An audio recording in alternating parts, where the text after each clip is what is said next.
Good evening. On behalf of Professional Development Committee of Western India Regional Council, I welcome all the participants and for our today's speaker, CMA Dr. VVLN Sastry, sir, for today's webinar. Sastry sir has more than 20 years of experience in banking, investment banking, equity research, private equity, software, corporate finance, and corporate and criminal laws.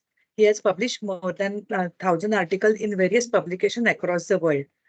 I request Shastri sir to please start his session. Sure. Thank you very much for the great introduction. And I welcome all the participants today for this great session, which is going to happen through online. And I'm sure every one of you will go back with some kind of learning today, because this is the most burning and this is the most in topic across the world. And this is the topic which is going to change the landscape of the entire finance profession going forward. That's where our orientation on sustainability and ESG is of very high significance at this point of time. So I request you all to bear with me, because you are getting introduced to some of the novel and new concepts, which are the most in concepts across the world. And for you to understand and to get the depth of it, it will take a time, but I will ensure that you will go back with all the required inputs on the part of sustainability in terms of value creation, and that value creation through the lens of the green dots. What is this green dots? It's new buzzword again. We heard about blue dots, but today we are going to hear about green dots too. Yeah. With that background, let me get to the agenda of today. Agenda of today is like this. I have total 31 slides to present over a span of say 2 hours, even if we keep half an hour for the purpose of Q&A, or slightly more than that, even 45 minutes. If I can complete the presentation in 1 hour 45 minutes with a small gap in between for tea. Yeah. So the first is the total presentation of today is divided into four divisions. First is the case in point. Basically, what is that sustainability, value creation through green dots? Sir That's सुनाई नहीं दे रहा है. We are not hello. listening to you. Audio is You are, not audible. You are not audible. hello, ma'am. Am I audible? Yes, sir, audible. Yeah, so the member needs to correct his sound settings maybe. So it's not the case with all, sir. If you are not able to listen, please correct your settings, please. Yeah. Yeah. The case in point, the first part of our presentation is going to be case in point. That is, we are going to talk about sustainable value creation through green dots. This is where I'm going to introduce you all to what is sustainability, what is green dots, and what is the so-called value creation. Okay, they are basically slides 3 to 6. And then in the second part of it, I will introduce you to key elements of value creation for sustainability. The key elements of value creation for sustainability are in terms of parameters, and those parameters needs to be assessed by professionals like us. That is where the role of professionals like you and I comes into the picture. That's where what is that we need to learn to assess the value creation, and what are all those key elements for sustainability is what going to be the main breadth of the presentation, that is going to be between the slides of 7 to 17. And then I am also going to give you practically, instead of talking theory, though I will introduce you to theory, but I will also introduce you to the practicality through case studies. So I am going to give you 3 case studies and summary of each of them. Those 3 case studies are going to be on Hewlett Packard, that HP, and then Apple Inc., and then WGSE company. This is an interesting company. I won't expand this now, but I will tell you at the correct stage. So these case studies will be covered in slides 18 to 28. And then my acknowledgements and references to the various thought-provoking articles that I have read to collect all this information to present to you all. Okay. So this is how we are going ahead today. But the first one, the case in point. Okay. The case in point is very interesting. Please follow it very keenly. When the Voyager spacecraft turned back for a final glance at Earth on Feb 14, 1990, it was leaving for planet's neighborhood for the farthest reaches of the solar system, almost 6.4 billion kilometers away. It captured an image that will never be forgotten. Situated at the center of dispersed light beams, Earth manifests as a minuscule speck of light, a faint blue dot. Friends, way back in 1970, USA has sent a spacecraft Voyager to probe. That is to say, NASA has sent it in 1977 with a primary mission to study the outer solar system and beyond. Okay, it is currently the farthest human-made object from Earth and has surpassed the heliosphere and has the protective bubble of particles and magnetic fields created by the sun. Voyager 1 has provided scientists with important data about Jupiter, Saturn, and their moons as it flew by them in the late 1970s and early 1980s. After completing its main mission, Voyager 1 continued its journey into interstellar space, where it continues to send back valuable data about the conditions beyond our solar system. It carries scientific instruments to measure cosmic rays, magnetic fields, plasma waves, and other particles. Voyager 1 has a golden record known as the golden record on board, which contains sounds and images selected to represent the diversity of life and culture on Earth. It was intended to communicate with potential extraterrestrial civilizations. As of now, Voyager 1 is still functioning and providing data to scientists. Despite being over 44 years old, it is estimated to have enough power to continue communicating with Earth until around 2025. But friends, what happened? There was a thing that has happened particularly from the Voyager 1 on 14 Feb 1990. What is it? On 14 Feb 1990, Voyager 1 for the first time has taken the photograph of the Earth from far away in the space at about 6.4 billion kilometers away. It took the image of the Earth. When it took the image of the Earth was like a blue dot. Okay, a blue dot, like how when we see the sky, it looks blue. Similarly, from the space, which is above 6.4 kilometers from the planet Earth, when the Voyager took a photograph of the Earth, it looked like a blue dot. Okay, because there is so much water on Earth's surface, the planet appears blue even at the distance. Since our bodies are also primarily composed of water, we take liquid water for granted here on Earth. On the other hand, liquid water is scarce in our solar system. Friends, excepting on the Earth surroundings, you don't find much of water on any other planets. Because of the plentiful water, Earth is also a true green dot. Because we have plenty of water on the Earth, we also have a lot of greenery.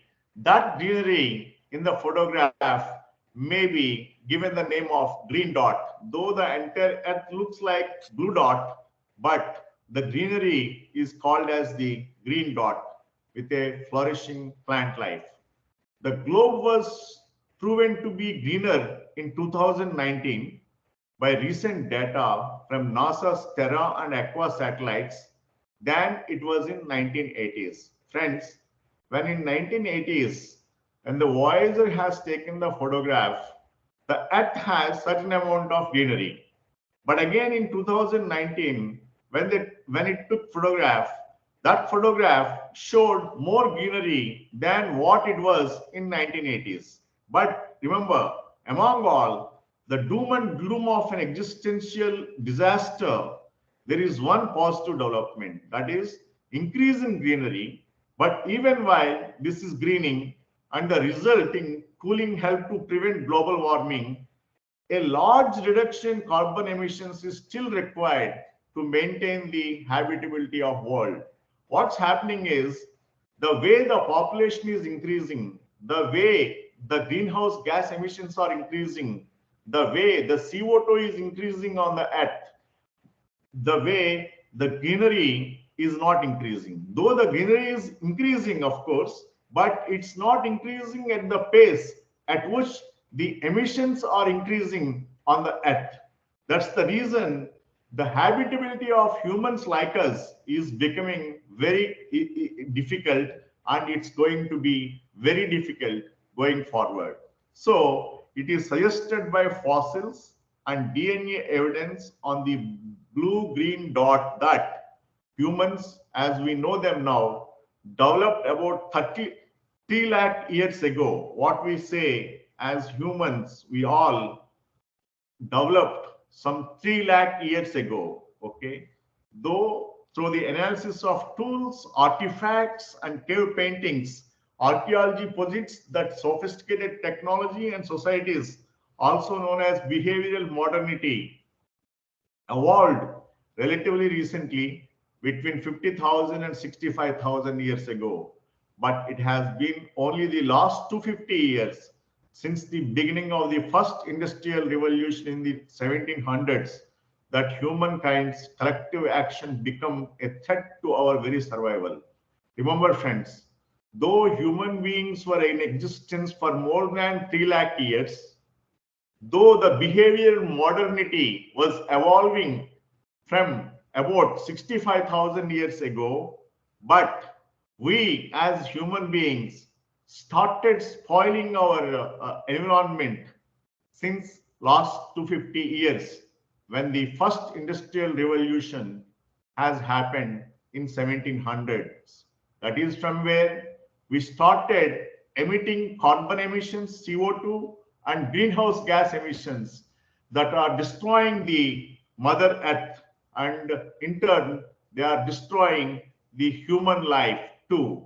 So this is where the case in point is sustainability needs to be maintained. The sustainability of what? The sustainability of this Mother Earth, which was having lot of greenery and which was having not much of carbon emissions or greenhouse gas emissions, was having pure air to survive and to live and to let live.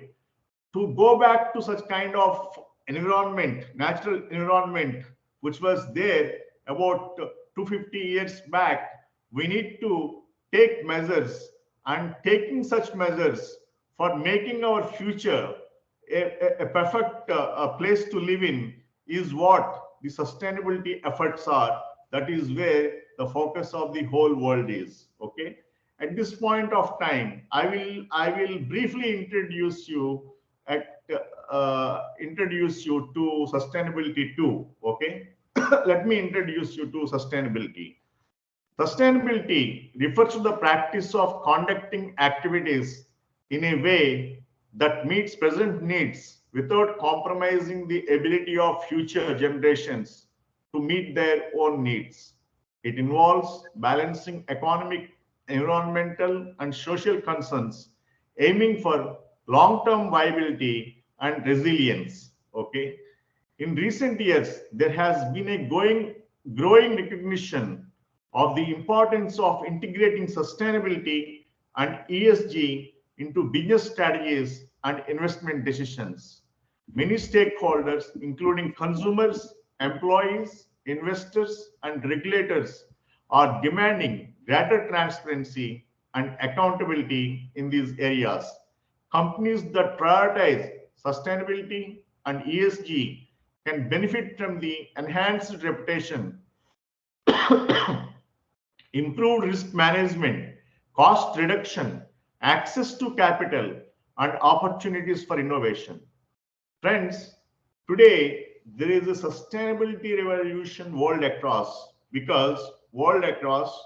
the big corporations and the developed world banks have allocated and have been spending $35 trillion, not even small amount. Okay, if you take the whole world's GDP put together, the maybe a 1/4 part of it is getting spent on sustainability. That is where sustainability projects are picking up. That is where greater opportunities for professionals like you and I are emerging. So one needs to catch up with this. Okay.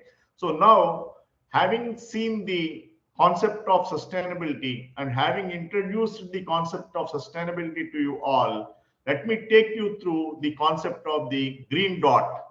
Green dot that unites us. Green dot is what that unites you and I and you and I and everybody else on the planet. Okay. The world in which we currently live is marked by limited resources, expanding populations, and climate emergencies, all of which suggest that humankind is expanding beyond the limits set by the earth. We could end up losing our basic existence if certain tipping points are achieved.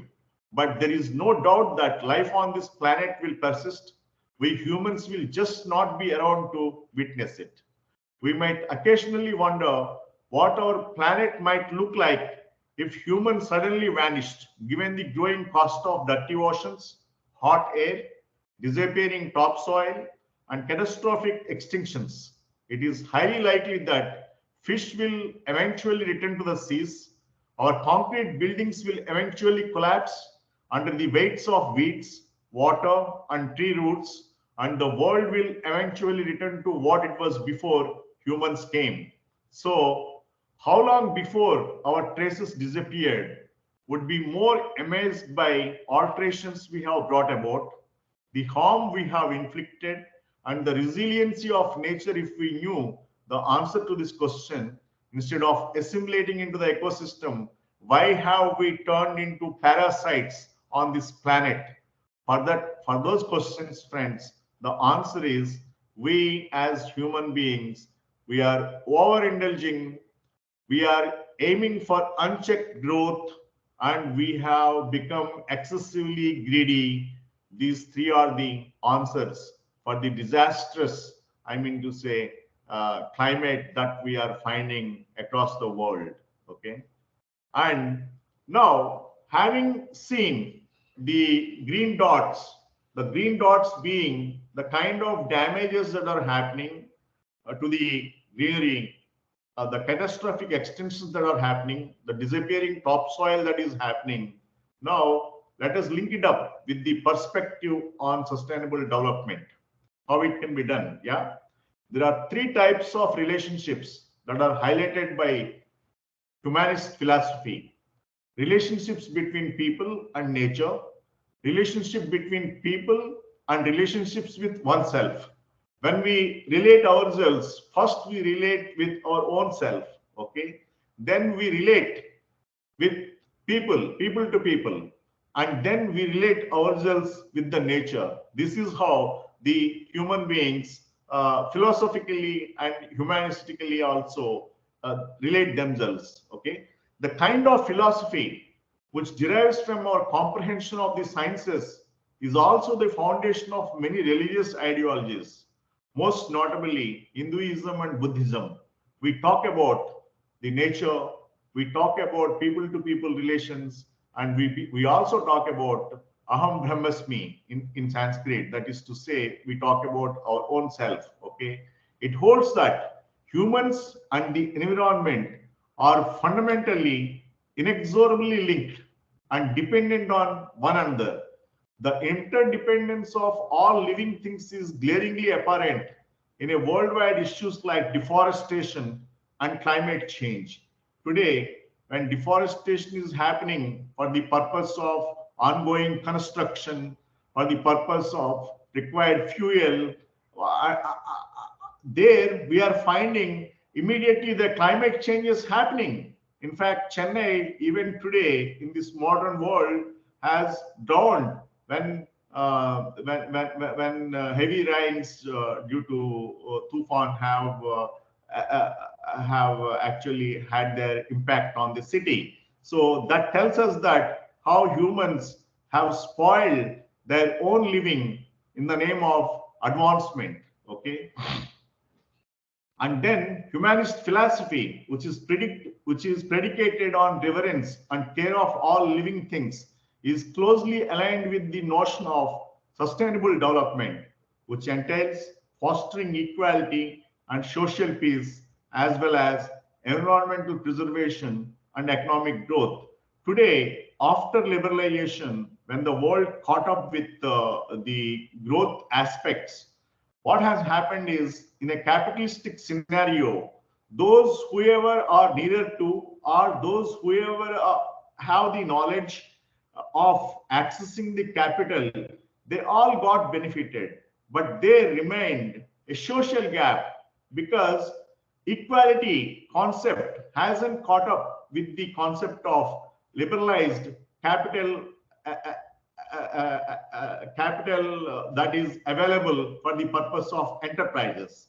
So that is the reason there is a lot of inequality today. That inequality also has to be reduced. Otherwise, again, we will have civil unrest and social unrest among all of us. That is also part of sustainability. And then the core idea of humanist philosophy is to achieve balance in all these aspects of life, whether it is individually in the community or globally. This basically indicates that we cannot create wealth or enjoyment by destroying other living things, including the environment, since we will ultimately be the ones who suffer from it. See, we are living within the environment, we are living on this earth. By destroying this earth, by causing damage to this earth, if we think that we become great by earning lots of money, by becoming billionaires, but remember, we are also causing damage to the billions of population at the same time in terms of the environmental disasters that the exploitation creates in terms of the weather, in terms of the climate changes, in terms of the what you call carbon CO2 emissions, and in terms of greenhouse gas emissions. That is where we need to curtail the greed to a larger extent and develop the sustainability mechanism among our enterprises and entrepreneurs, professionals, employees, one and all. In terms of all the stakeholders, we have to educate them on the concept of sustainability. And then why we are talking so much about sustainability? Because the world today is having only one goal, that is unrestricted growth.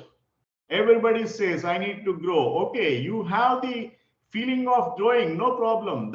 Every human being will be having the feeling of growth. But that growth should also have some kind of contentedness at one level or the other. If not, if the growth ambition is infinite, then ultimately, why do we still have our noses buried in the sand?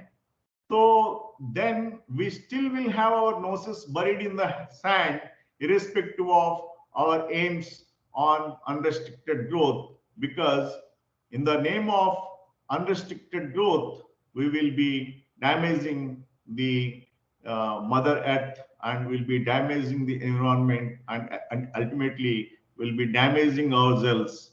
and that's where our noses will be buried in the sand. Okay, there, if we go in detail, with little to no consideration paid to the effects on the environment and society, the majority of current business strategies are focused on producing, delivering, and extracting economic value. Today, you talk to any businessman, his main motive is only to produce, deliver, and extract economic value, nothing beyond that. He doesn't bother about the outside road beyond his factory's premises, boundaries, basically. And then the term consumerism and growth have become catchphrases, and people seldom ever consider how their choices affect society and environment. The environment and society were viewed by Western economics as externalities to the primary goal of growth. Not just we Indians, across the globe today, including the Western economics, Western world, everybody is talking about the growth, consumerism, and then exploiting the consumerism for growth. And in that whole concept of growth, everybody is seldom even consider how their choices of growth affect the society and environment. We are ignoring that. Okay, while ignoring that and focus, while ignoring the environment and the society, and while concentrating only on the economics and economic profits, I feel we are doing a great damage to our sustainability. Okay, the people who have developed products and services that have added economic value by meeting our demands for consumerist lifestyles as our business heroes. For instance, Henry Ford, treated with being the greatest innovator of 20th century for his Model T Ford, which made mass transportation possible through the use of flow production processes. The enormous harm that automobile sales and mass production would do to air quality and eventually our environment was not taken into account. Similarly, Steve Jobs, who brought the globe together with his smartphone, is regarded as the greatest innovator of the 21st century. But friends, the mountains of solid waste that have been produced as a result of old iPhones and other technological debris were not taken into account. Okay. So one side we are talking of innovation of great people like Steve Jobs and Henry Ford and guys like that. But the same guys, along with innovation, also brought a lot of destruction to the environment and sustainability. That is where we are only focusing on one side. We are not focusing on the other side. The other side also needs to be planned for. That is where the concept of sustainability is coming into the picture. In the meantime, friends, many countries have reached a state of national emergency now due to the mountains of waste that result from our consumerist lifestyle. Drought and famine are affecting large portions of the planet, and catastrophic climate events like hurricanes, floods, and tsunamis are becoming more frequent. We just spoke about the flood that Chennai is going through right now at this point of time. Okay, and now we are getting into the second portion of our presentation. Okay, second division of our presentation. So when we are talking about green dots getting destroyed on the blue dot earth, and sustainability is becoming difficult, and to create sustainability, what kind of key elements we need to take into consideration for value creation at this point of time becomes the key for professionals. That is where I'm just taking you through the key elements of value creation first. That is, the evolving social, environmental, and business landscapes nearly necessitate the adoption of a philosophical framework for corporate value development. The discussion of resource constraints, state, industry, and consumer needs, as well as the effects on the environment and society, has to involve a larger spectrum of stakeholders. The humanist perspective holds that our limited ability to understand the world holistically is directly related to how unhealthy it is now. Business might not be completely aware of all the possible value outcomes, both favorable and unfavorable. Because of the increased focus on business, social, and environmental responsibilities, it is now more important than ever for companies to take sustainable value creation into account when doing investment appraisals. Not only should profit maximization and cost minimization be taken into account when deciding whether to approve or reject a project, such as the introduction of product or service, but seven humanist banking and finance principles be followed as discussed in the ensuing slides for value creation. Friends, here you as the finance professionals need to know these seven banking and finance principles in the era of sustainability and ESG. Okay. In line with humanist philosophy, many of these ideas are related to one another. Now let's go one by one. These seven banking and finance principles that we need to follow in the era of sustainability. One, encouraging long-term economic growth. Okay, this is a generic word, looks great, but what exactly it is?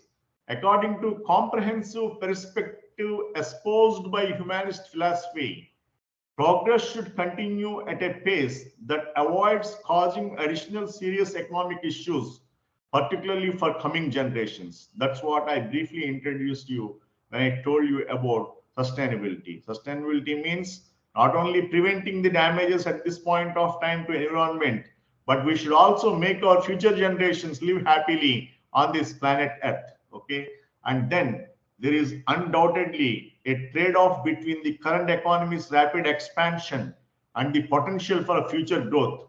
Today's rapid expansion could deplete resources and lead to environmental issues for future generations, such as global warming and the loss of fish and oil supplies. Okay, today we live life happily and we exploit to the maximum extent.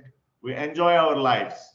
But remember, even our future generations too have the right to enjoy the similar way as we are thinking. But if we exploit too much than required, then what is that we are leaving for our offspring and their offspring further again?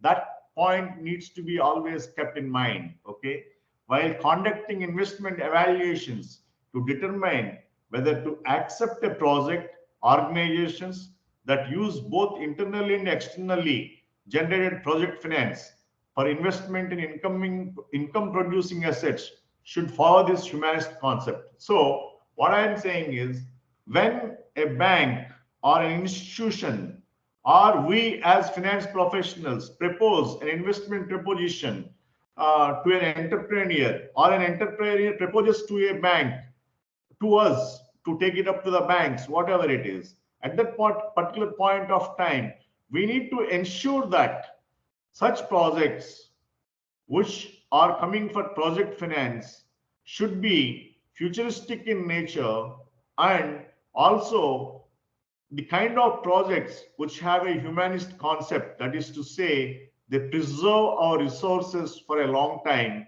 while looking for reasonable economic profits. So this is one criteria we need to look at whenever we take up projects for financing or getting financing for them. Okay, and then preventing unusual profit. This is the second concept, that is preventing unusual profit. That is, the humanist concept of lowering one's expectations suggests that it is best to discourage the creation of profits higher than what is required to keep an entrepreneur in their current industry. Comparisons either with the rate of return on capital achievable in other businesses with a comparable degree of risk are typically basis for opinions that profits are abnormal or excessive. When offering project finance to companies, bankers and other financiers should make sure that entrepreneurs are not making any undue profits from their operations.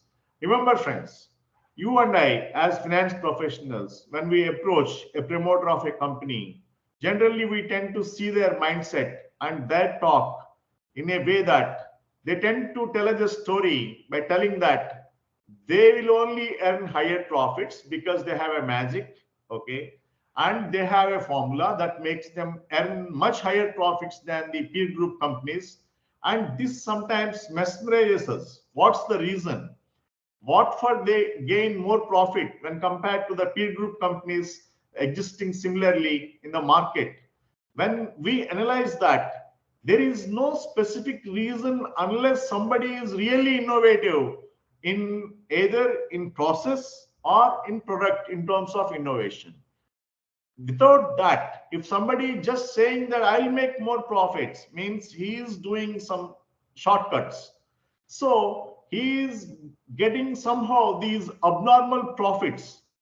Those abnormal profits for such kind of persons are not desirable because they are earning by exploiting other peer group companies or by exploiting the consumers in the larger markets or by exploiting the systemic loopholes. So that is where whenever we find such kind of business propositions, we need to, as professionals, maybe whistle blow that there is something wrong in this and one needs to take a cautious view with this kind of projects. Otherwise, what tends to happen is undue enrichment of only some people will happen because that promoter may pay us some fees, but remember, he will loot the money of you and I, which we will pay or save with the banking system of our country, or even for that matter in the world, wherever it is. So that's the reason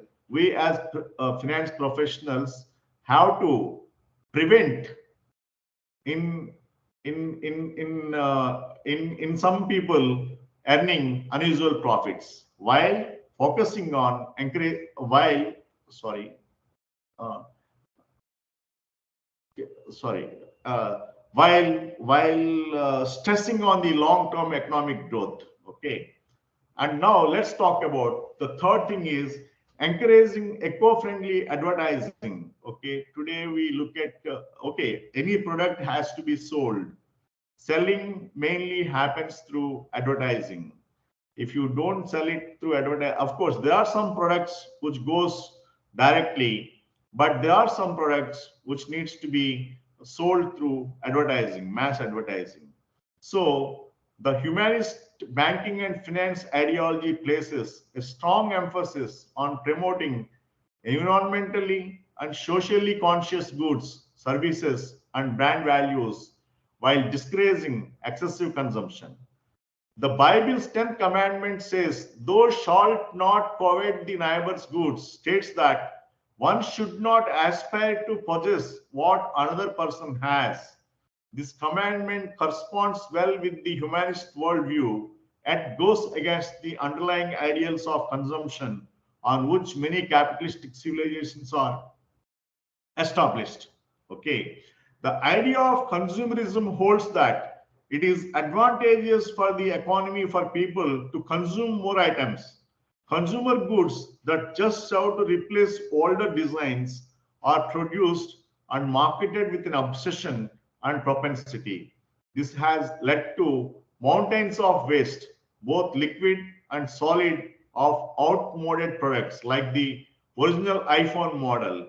The original iPhone model, when it was produced massively, and after that, when the model was changed, this led to dumping of the original iPhone model, and that led to mountains of waste, both liquid and solid, and that waste absorption on this earth has become really a big problem. Similarly, in order to support sustainable marketing, business and consumers are urged to spend a little bit more on goods and services that are 100% recyclable or sourced locally, and to resist the temptation to purchase the latest product that is identical to its predecessor in terms of use attributes. I mean to say, we as consumers should look at the recyclability of any product, and we should only use the recyclable products in the interests of our planet Earth. And then we should always encourage sustainable design. What is this sustainable design? The philosophy of designing physical objects, the built environment, and services to comply with the principles of ecological sustainability and social responsibility. Okay, it takes into consideration both socially conscious design, also known as social impact design, and environmentally sustainable design, also known as eco design. A life cycle approach to design is required in this case in order to take into account the ecological and societal effects of raw material sourcing, building, and production, as well as the disposal of the production facility and the finished goods or services. Resources, technology, people, and processes are all integrated into the sustainable life cycle design before, during, and after the product or service is manufactured or delivered.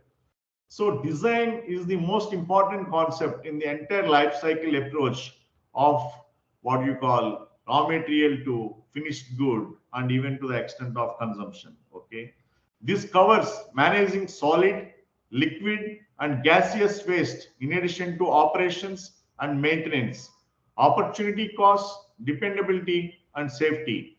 The design of product or service takes into account its social impact, particularly the amount of greenhouse gases released during manufacture, distribution, usage, and disposal.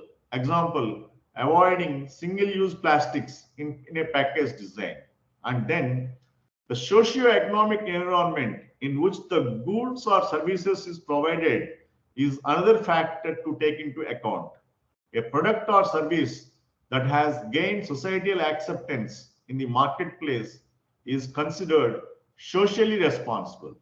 For instance, while a gun may be viewed as a socially responsible commodity in some cultures, it may not be in others. Okay, so those aspects also we need to take into consideration.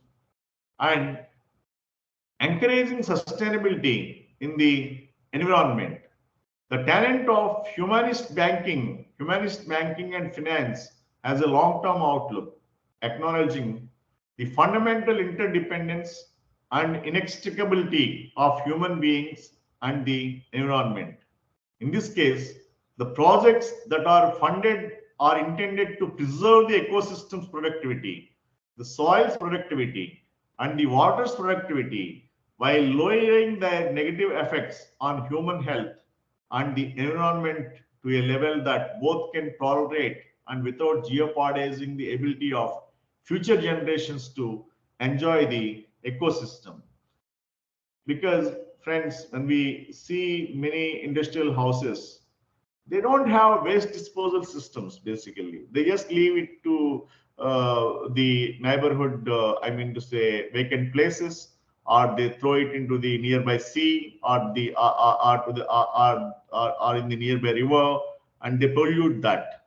And we people, religious minded, tend to take dips in the holy rivers, but we forget that those holy rivers are completely polluted. Okay, but there again, the contradiction happens between the religious mindset versus the polluters mindset over there, because the religious mindset people are unaware of the polluters mindset, and the polluters mindset people are not bothered about the religious mindsets here. That is where there is a big conflict, and within that conflict we are living, and many times we find the skin allergies coming up to us as and when we take these holy dips. So that's one example to quote here. Okay, following, we have to follow sustainable practices at every stage of the value chain, from raw material procurement to manufacturing, and energy use to sustainable recycling, which is a key component of ecological sustainability. And again, sustainable sourcing, which is essential in all industries, is the incorporation of social, ethical, and environmental performance elements into the supplier selection process, the production of manufactured goods using financially sound procedures that reduce adverse environmental effects while preserving energy and natural resources is known as sustainable manufacturing.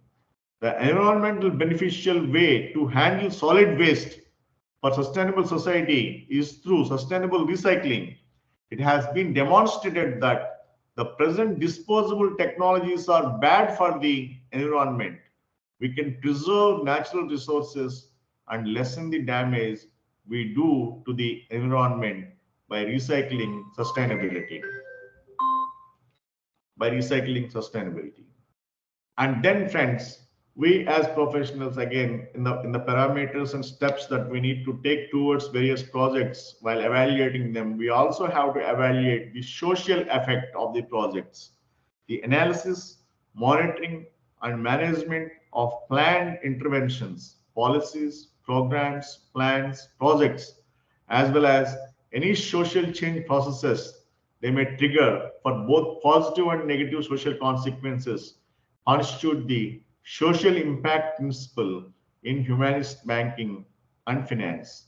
The main goal of project financial social impact assessment is to create a biophysical and human environment that is more equal and sustainable. In this case, financiers are discouraged from endorsing businesses, goods, or services that are deemed detrimental to society or pose a risk to its social obligations. Example, child labor. So, at the stage of financing, at the stage of setting up a project itself, when we take measures in terms of sustainability, keeping in mind the sustainability requirement, keeping in mind the sustainability needs, keeping in mind the parameters of sustainability, then we can avoid a long-term damage than thinking aftermath, what is to be done after the damage is done.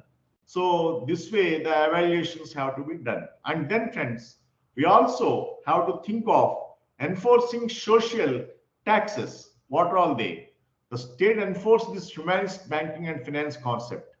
A social tax is a monetary requirement placed on taxpayers with the intention of either discouraging them from engaging in activities that are deemed detrimental to society or the environment, or providing the necessary funds for observing, regulating, or correcting such detrimental behavior. Such social levies would include a carbon tax on greenhouse gas emissions or a tax on excessive earnings. Industries that manufacture and sell single-use plastics such as printer cartridges, plastic straws and bags, and cling wrap items are examples of businesses that generate goods that impact the environment. This is where the taxing should be high to reduce the appetite of the consumers, and at the same time make the producers feel heavy on the part of their pockets to produce these items in a way that they all go for recyclable products in future. Okay. Large societal levies would force these industries to either re-evaluate the way their products and packaging are designed, or completely they exit the market. Okay, these are all the various ways to reduce this, and to make it happen, to make the sustainability happen, we need to have a proper environment. What is that environment? Our economy should become a circular economy. The economy in circles, in the sense that the economy should be a circular economy. We often hear circular economy. What does it mean? Circular economy is an alternative economic model to the linear economic models that have dominated investment decisions since the beginning of the industrial age. But now the economic model is circular economy model. What is it? It is founded on the humanist idea of interconnection. Waste is produced. Hello? Waste is produced during the production, distribution, and consumption of goods in a linear economy. Hitherto, we were in a linear economy. In a linear economy, nobody thought about, if waste is produced, what is that we need to do? How to distribute that? how consumption of goods have to be how to happen, how the consumption of goods have to happen without wastage being created. Such kind of thought process didn't go in a linear economy. But now we are talking about a circular economy, and in a circular economy, this thought process has emerged. That is to say, this circular economy model results in the linear economy model actually results in environmental degradation due to waste disposal as well as resources extraction. In the alternative paradigm known as circular economy, resource cycles, also known as nutrient cycles, are intentionally redesigned during the product, component, and material design process. This allows the proactive mapping out of alternatives for resource regeneration prior to the items being created and marketed. This is a business clarion cry.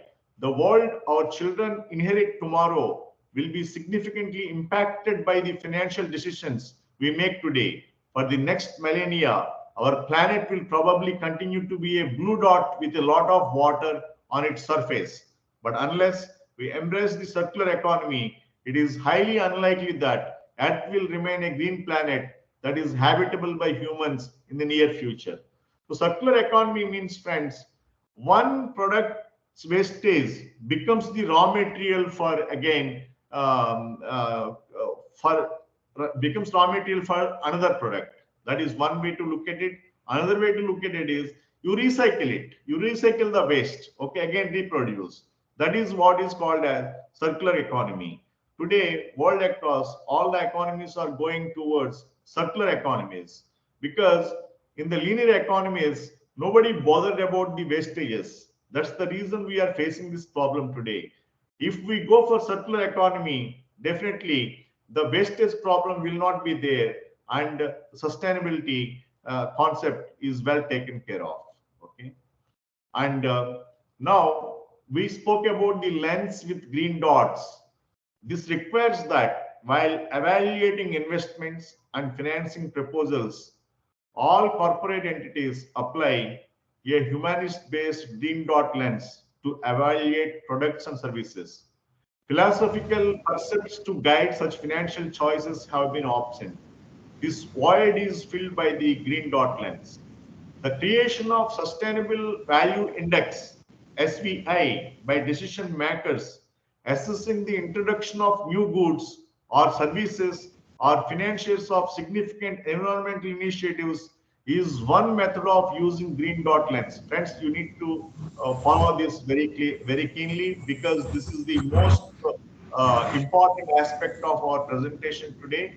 And here I'm going to take you through some of the professionally important aspects that we need to focus on. Okay, basically, we need to create a sustainable value index for decision making to assess the introduction of new goods or services or finances of significant environmental initiatives by using green dot lens. The Sustainable Value Index, for instance, will mandate the project evaluators, such as bankers develop criteria weights that represent the relative relevance of each of the 7 principles and how those principles will affect their choice of whether to approve or reject an investment proposals. Friends, going forward, when you approach an institution, when you approach a bank, the 7 principles that we discussed hitherto are going to be the principles on which the projects are going to be appraised. So the project appraisal mechanism is going to change completely for project financing. That is the reason you need to understand how the project financing weights are given to various parameters and how a project has to be made bankable for the banks to finance. The organization will assign a subjective or objective rating ranging from 0 to 5 to each criteria in relation to specific proposal under consideration when it comes to funding or investment proposals that are offered to the financier. Okay.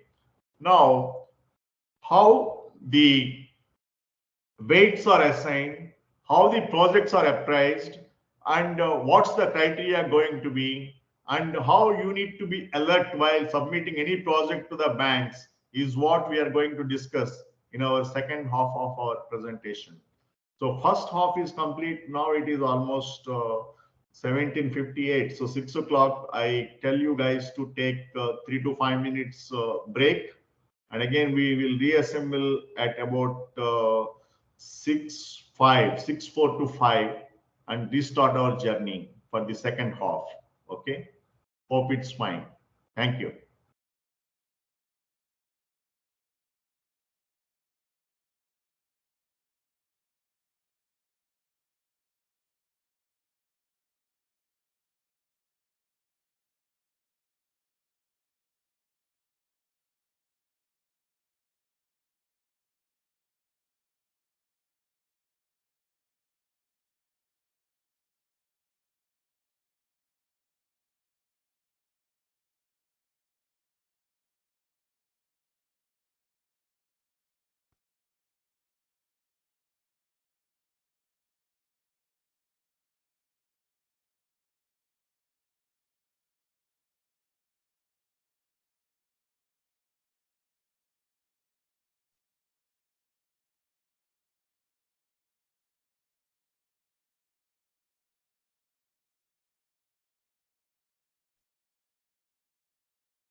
Yes, friends, I'm back.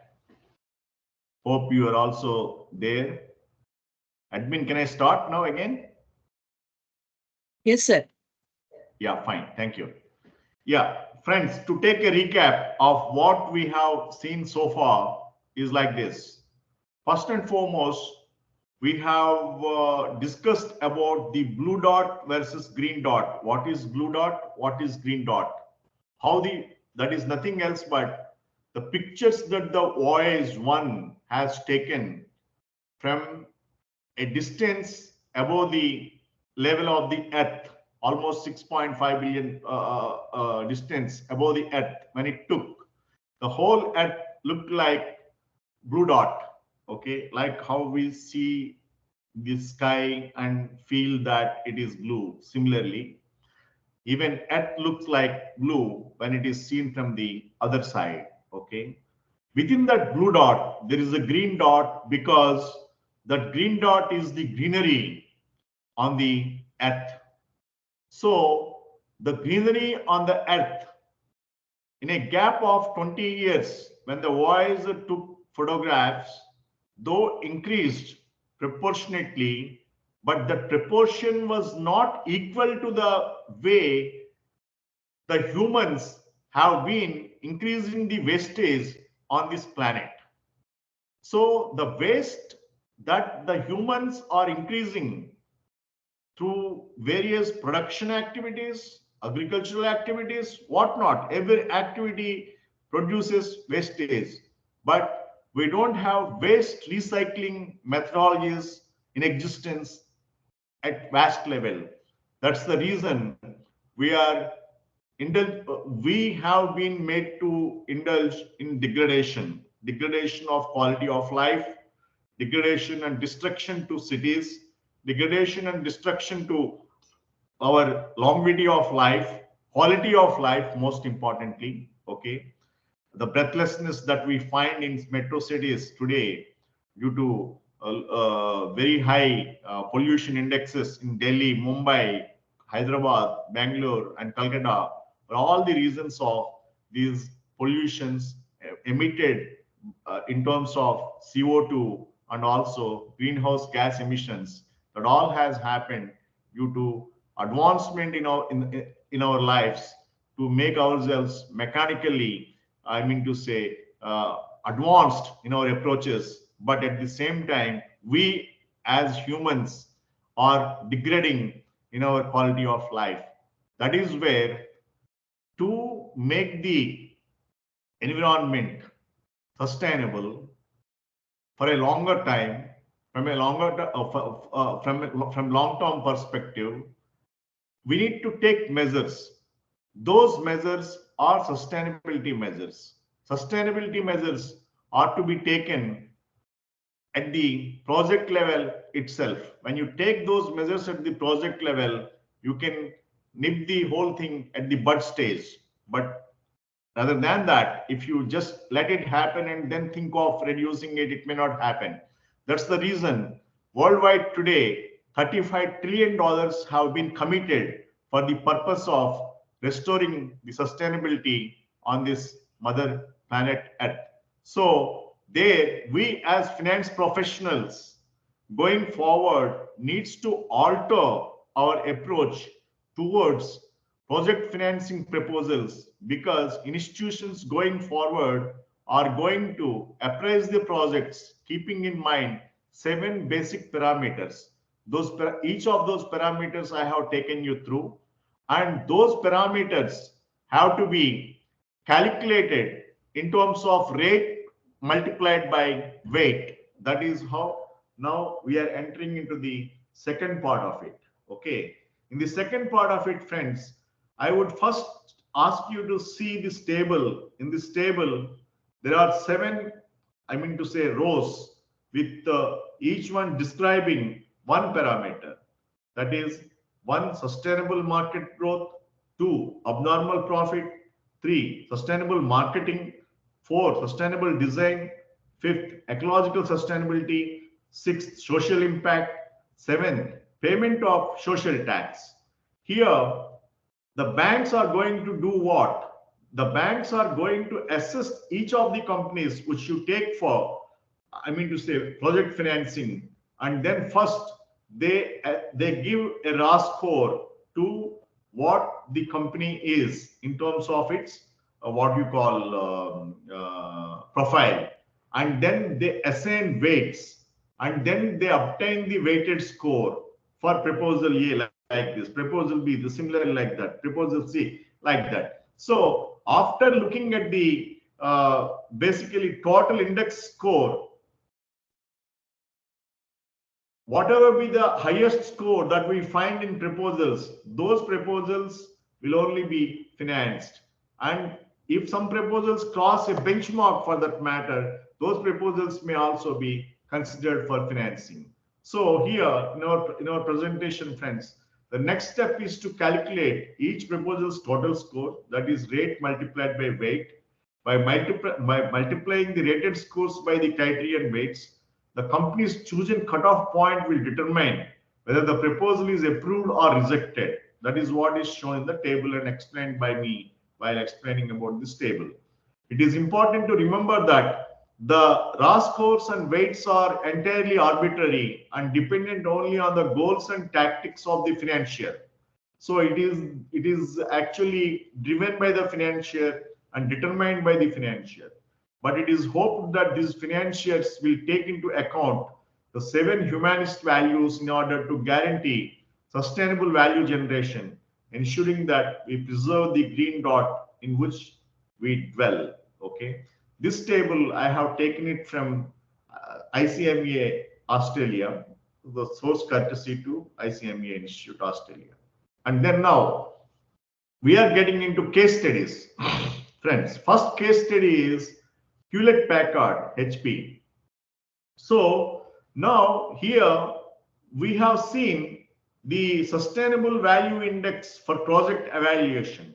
So on sustainable value index, if you evaluate as a professional, as you have to evaluate different companies, if you evaluate how it has been done in the case of 3 companies, is what going to be what we call shown here today as a part of my presentation. Okay, based on data that is readily available on to the public, the green dot lens has been applied in the following 3 examples.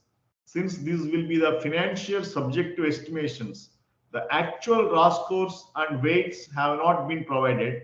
Nonetheless, the next section discusses the rationale for the application of high, medium, or low scores in an investment appraisal. First case is HP, Hewlett Packard.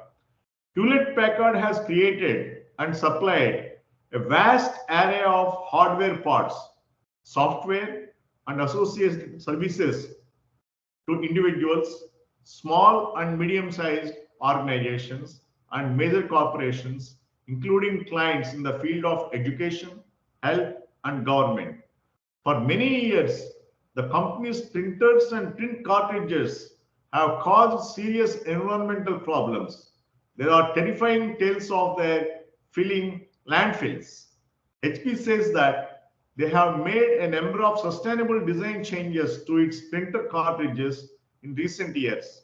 Their attempts to be more environmental friendly are concentrated on minimizing the effects of printing and the life cycle of printer cartridges.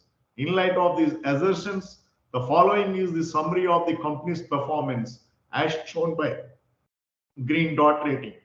So friends, HP produces printer cartridges. These cartridges create a lot of environmental problems. I mean, these cartridges waste. The disposal is not that easily possible. That's the reason they create a lot of environmental problems. When this was pointed out to HP management, they said that they tried to minimize these effects. Okay, so with those minimized effects, how their rating is going to be on sustainable value index is what we are going to see today. Okay, now continuing the HP as case study, eco-friendly, first parameter what we take in the sustainability index is eco-friendly marketing with reference to HP. When examined through green dot lens, Hewlett Packard regularly upgrades and modifies its printer models for a variety of marketing purposes that might not be sustainable. More new models are released by the company each year than by any other printer maker in the market in the world. They assert that they primarily launch new models and designs in order to stay relevant in a market that is charging quickly, stay competitive, fulfill changing clients' wants, take advantage of technology improvements, and address regulatory changes. The constant release of new models, however, not only annoys customers who demand consistency, but also results in a landfill full of perfectly functional but now obsolete printers because a newer model has a feature that is only available on the updated model or because the cartridges for the outdated model are no longer available. According to HP, customers will now have access to printers that are both feature rich and more energy efficient thanks to these model revisions. Nevertheless, their long-time environmental friendliness is debatable. See here the scenario. HP changes the model, comes with the new models, markets it, sells it, and customers get attracted. But one thing is, consistency is lacking. When consistency is lacking, if you are the buyer of a HP printer, and if you don't get the same kind of cartridge for the printer, whatever you have bought some 3 years ago, and if you have to extinguish that printer and go for a new printer, then you are at capital loss. Not only that, that waste disposal is again another problem, and again you need to take a decision in terms of buying a new printer. So these are all the things which makes the marketing of HP resulting into poor grade in our sustainability index. Okay. Similarly, eco-friendly, let us look at eco-friendly design. Is it eco-friendly design? Is the printer of HP is eco-friendly design? Let's examine. Okay. When examined through green dot lens, HP regularly upgrades and modifies the designs of its printers for a variety of reasons that might not be sustainable. Printers have a lifespan just like any other product, and older models ultimately become outdated. To keep their relevance in the market and phase out outdated models, manufacturers must refresh their product ranges.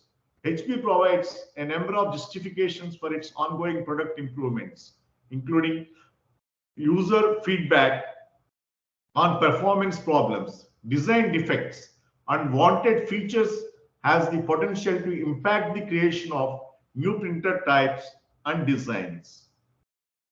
Continuing that, they also cite the need to guarantee software compatibility so that the new models can be used with the newest operating systems and software without any issues. Additionally, energy efficiency standards and new environmental restrictions can force printer makers to upgrade their designs in order to comply with the law. Recently, printer designs have been altered to address potential weaknesses and shield consumers from data breaches and hacking due to cybersecurity concerns. Even with all of these assurances about sustainable design, HP recently caused controversy by releasing a firmware upgrade that prevented users from using less expensive ink cartridges made by other companies in their printers.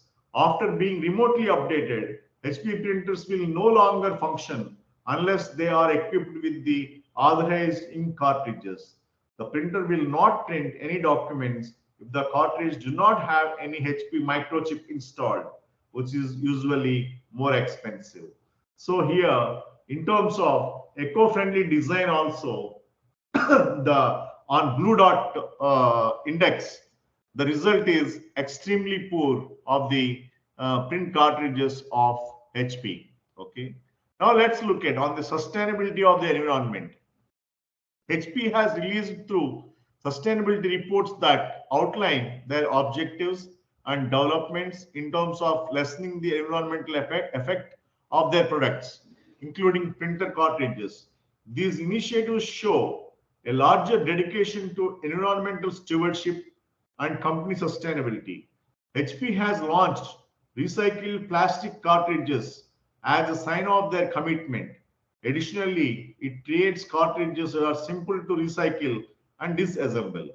In few select areas that has set up closed loop recycling procedures wherein discarded HP cartridges are gathered, dismantled, and recycled into new HP cartridges. It has been trying to use more environmental friendly materials and ink formulations as well as constructing packaging that is as simple as feasible to reduce the packaging waste related to its cartridges. HP printers use less electricity when printing in standby and when they are sleeping thanks to their energy efficient design. This reduces printing carbon footprint. Okay, from the perspective of sustainability of the environment, if we put that on Blue Dot Index or on Sustainability Index, the result given to HP is medium. Okay, and then this is how, friends, any company needs to be analyzed, assessed, and awarded a result, either poor, extremely poor, medium, high kind of rankings by the financiers or financial institutions or banks, or even for that matter, those justifications needs to be provided by us because we are the professionals. We take the proposals. So when we take the proposals, we need to ascertain these aspects from the company's side and create those footprints and those indices and those parameters and assess where exactly the proposal is in terms of its bankability. Now let's look at the second case. The second case is Apple Inc. This is the most popular company across the world because with a market valuation of US dollar 394.3 billion as of March 2023, Apple Inc. is the largest firm in the world by market capitalization and the greatest technological company by revenue in 2022. The iPhone, Apple Watch, iPad, Apple TV, Mac operating system, iOS, AirTag, and other items are among its offerings. Apple asserts that lowering the environmental effect of its operations and goods is the goal of a larger corporate sustainability strategy, which includes its environmental initiatives. The following is the summary of some of the company's green dot ratings. Let's look at eco-friendly on the parameter of eco-friendly marketing. When analyzed via the green dot lens, Apple's constant updates and modifications to its iPhone models may not be sustainable due to a variety of marketing factors. For the same purposes as HP, the corporation releases a new iPhone model nearly annually to remain relevant and competitive in a market that is changing quickly. Nonetheless, esteem value or the desire to own the newest model to show peers is a major driver behind customer desire for the newest iPhone model.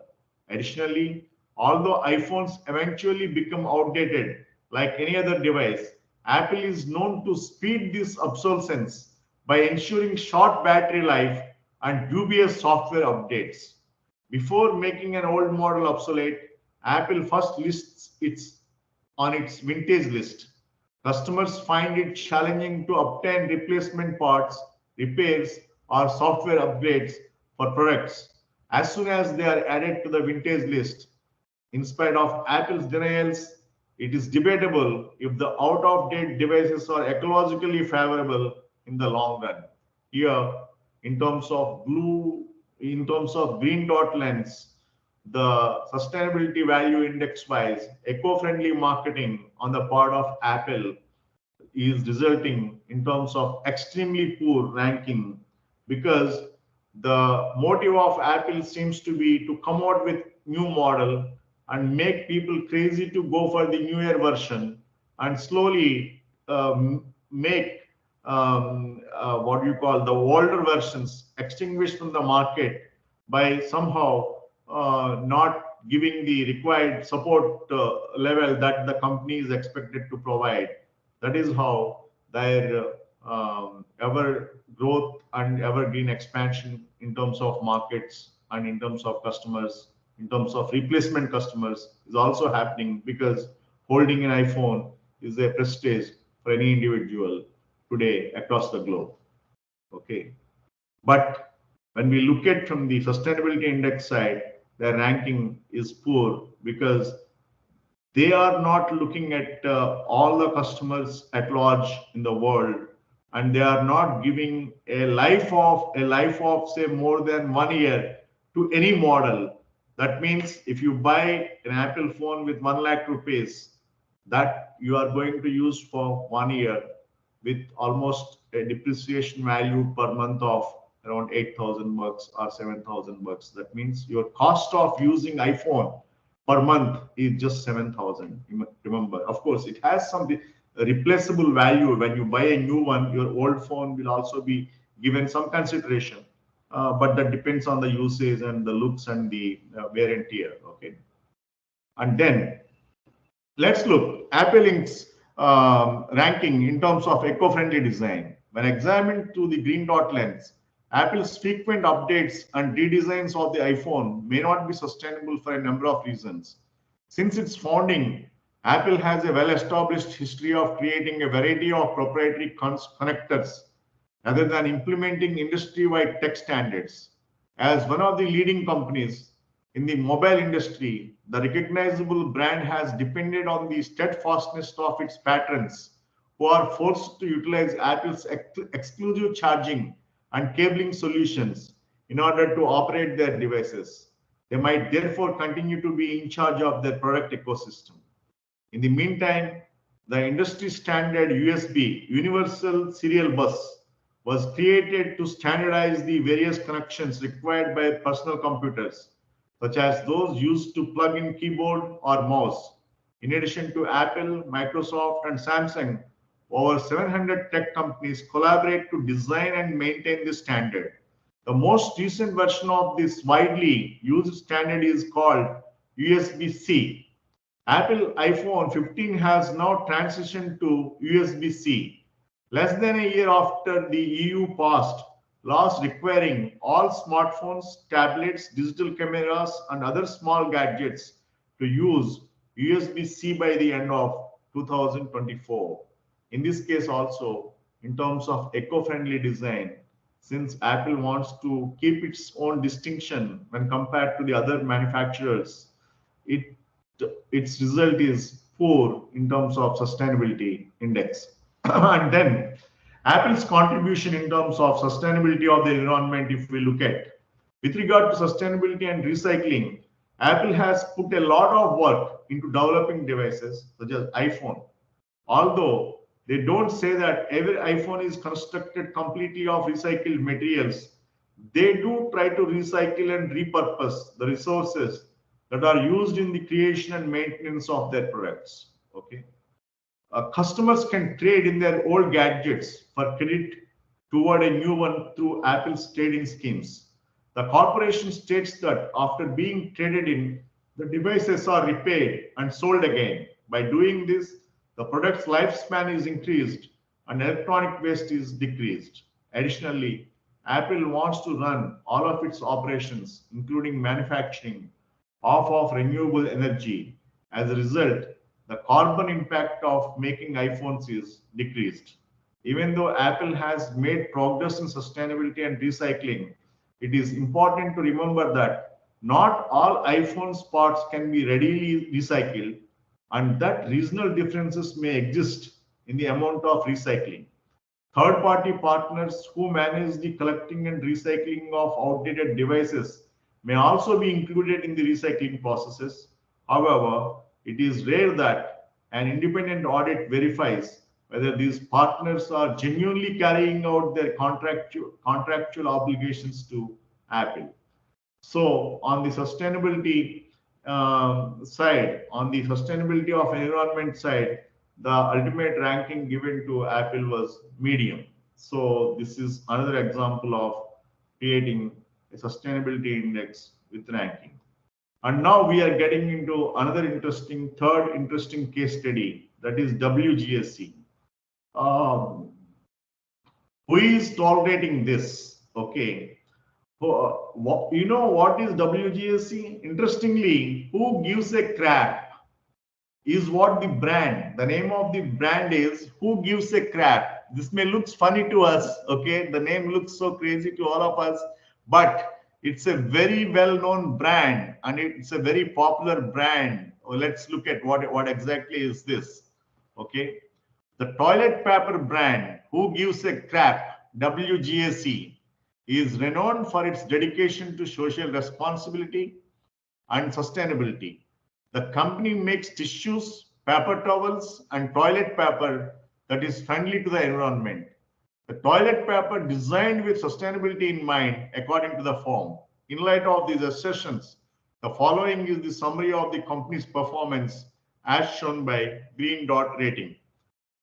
First, let us look at durable market expansion. Since its founding in 2012, Who Gives Up a Crap, WGSC, has experienced exponential growth. Its sales of over 300 million rolls in 36 countries to date serve as evidence of the growing consciousness of consumers worldwide. This company's expansion embodies sustainable growth since it has exclusively sold toilet paper produced ethically with the intention of altering consumer behavior and generating money for global situation initiatives in underdeveloped nations. And again, WGSC, who gives a crap, basically the unusual gain in this case is the profit for purpose tenant is the basis of the business. WGSC donates half of its income to charitable organizations, with the remaining half being reinvested in the company to support its expansion. WGSC gave charity partners close to 11 million through 2023. Since half of any profit, if any, is donated to charities, the corporation is unable to create abnormal profits in the sense of the economy. Here, sustainability index wise, its result is very high. In fact, some people who are looking for corporate social responsibility funds may also tap this company for any funds because this company distributes its 50% of its funds for charity purposes. Okay, and then eco-friendly marketing. Unlike Apple iPhones, people buy toilet paper for its use value rather than any esteem worth. Nevertheless, 62% of toilet paper users are unaware that 1 million trees are cut down each day to produce conventional toilet paper. The Uncrab the World marketing campaign from WGSC encourages people to use its eco-friendly toilet paper, which is produced entirely of recycled or bamboo fibers. Bamboo is a grass, not a tree, to help save trees and create toilets for billions of people. This will help rescue the earth from the bottom up. Okay. So this company, if you look at it, WGSC, this is creating a role model for the entire corporate world in the sustainability era because it's distributing its profits, not going for abnormal profits, using recyclable products, okay, and customer friendly in all the ways. And again, eco-friendly design. It also has eco-friendly design. The company's dedication to minimizing waste and environmental effect is emphasized by the product packaging, which features a whimsical and minimalist design. It also provides a bamboo toilet paper choice in addition to recycled paper. Compared to conventional hardwood pulp, bamboo is rapidly growing. Renewable resources that may be more sustainable because the toilet paper is scent-free, dye-free, and ink-free. Less potentially hazardous chemicals are used during the manufacturing process. To cut down on the plastic waste, the company wraps its toilet paper in recyclable or compostable materials instead of plastic. Here also, sustainability index wise, its result is very high. Sustainability of the environment. The business uses a number of environmental friendly techniques in its operations, including packing and manufacturing procedures that use less energy. It is committed to using materials that are sourced ethically and making sure that none of its products cause environmental damage or deforestation. They collaborate with vendors who uphold their commitment to sustainability. The business invests in initiatives to offset the carbon emissions produced during the delivery of its goods and is dedicated to providing carbon neutral shipping. Again, result sustainability index wise very high. This is the only company in the world, my friends, which got very high rating on all the sustainability index parameters, and there are funders, financiers, banks, investors, people want to invest in equity are actually queuing up to this company to fund this company, but the company doesn't require much funds, but its responsibility towards the sustainability and ESG is highly appreciable. Okay, effect on society. If you look at Who Gives a Crap frequently publishes updates and reports on their sustainability initiatives and is open and honest about its procedures and effects. They want to address the problems with global sanitation while providing a more environmental friendly toilet paper alternative by putting an emphasis on recycled matters, sustainable sourcing, and social responsibility. The company's philanthropic contributions have benefited numerous socially significant initiatives, including those that aim to guarantee that all schools in Addis Ababa, Ethiopia, and Kolkata, India, have access to proper sanitation services, as well as those that supply aerial water pipelines to underprivileged communities in Kenya. Again, result-wise, very high. Making social tax payments. Who Gives a Crap is a social venture that contributes significantly to society by giving half of its income to a range of non-profits that help the underprivileged access clean water and sanitation facilities, as well as work to improve sanitation and hygiene globally. After 10 years in operation, its donations reached the 8-figure range, and in 2022, it surpassed companies like Qantas and Coca-Cola to become the biggest Australian charity donor. So if you have any charity proposal for sanitation and clean water facilities, maybe you can approach WGSC. Now, last, in brief, summary wise, environmental and social value are given little to no consideration in the majority of current business models, which are focused on producing, distributing, and extracting economic value.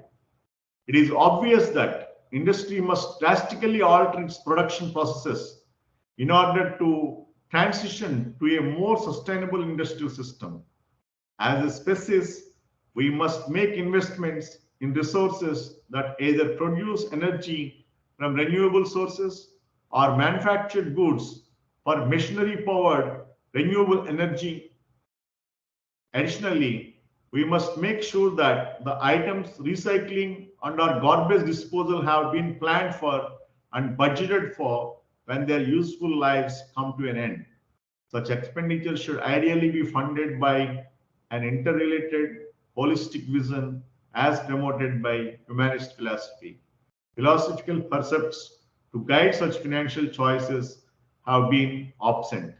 A much needed gap is filled by the Green Dot Lens and its proposed Sustainable Value Index, which offers a philosophical foundation for business thinking about introducing new goods or services to the market or financing significant environmental projects to think about the long-term effects of their choices on the planet we all share and love. That is what the whole sustainability is all about, my friends. Now, the takeaways for you are like this. Today, you learned about the blue dot, green dot. You also learned about what is sustainability. And then for sustainability, what is that you need to do? That is the value creation. The value creation, how it happens through 7 parameters.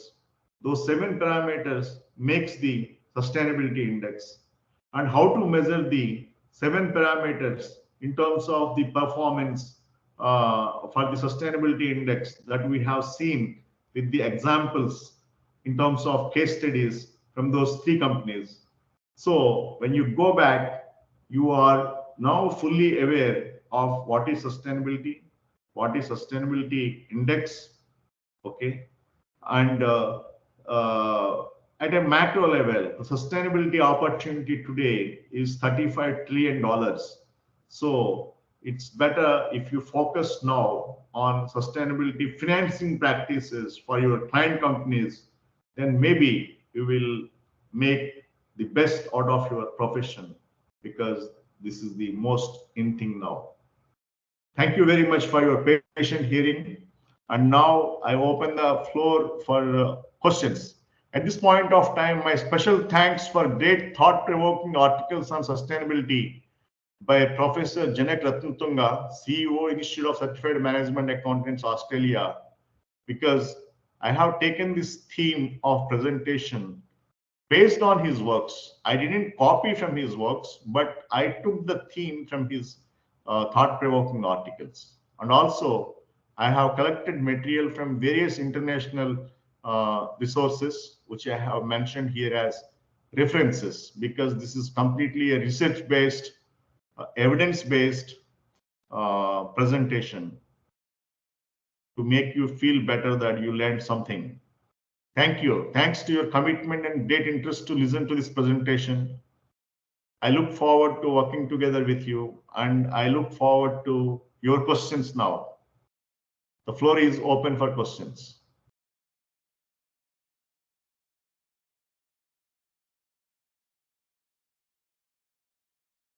Whoever have questions, they can unmute their mic and shoot that question to me.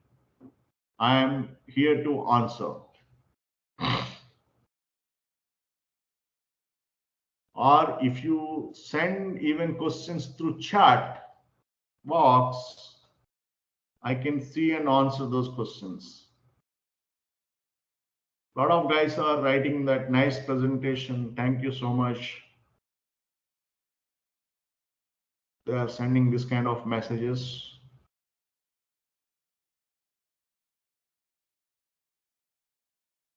Thank you.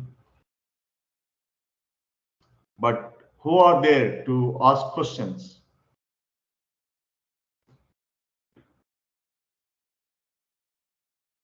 Yeah, it will be, the presentation will be shared. I'll be giving it to the institute. Institute is asked to put it on the website of WIRC, or otherwise you can contact the institute admin. They will provide you the presentations. I have sent all of my past presentations also to them. Yeah.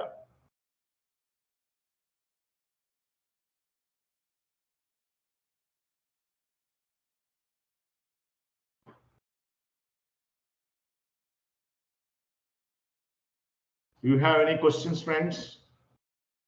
No one, see, somebody needs to take the initiative. Only then other people start asking. Otherwise, in India, we don't take the initiative to ask questions. Today, we have a good number of people. At one point of time, the attendance went up to 60, 61. But I think in between, some people who just come for attendance, they have quit by some 10 numbers. Now we have around 49, 50. Still, that's a good presence of people, appreciable.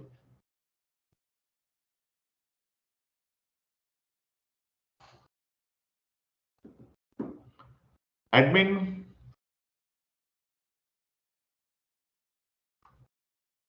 Yes, sir. We are not finding anybody asking me questions. What is to be done? Shall we call it a day? Yes, sir, because I think no questions are there today. No questions. That means Yeah. everybody is happy.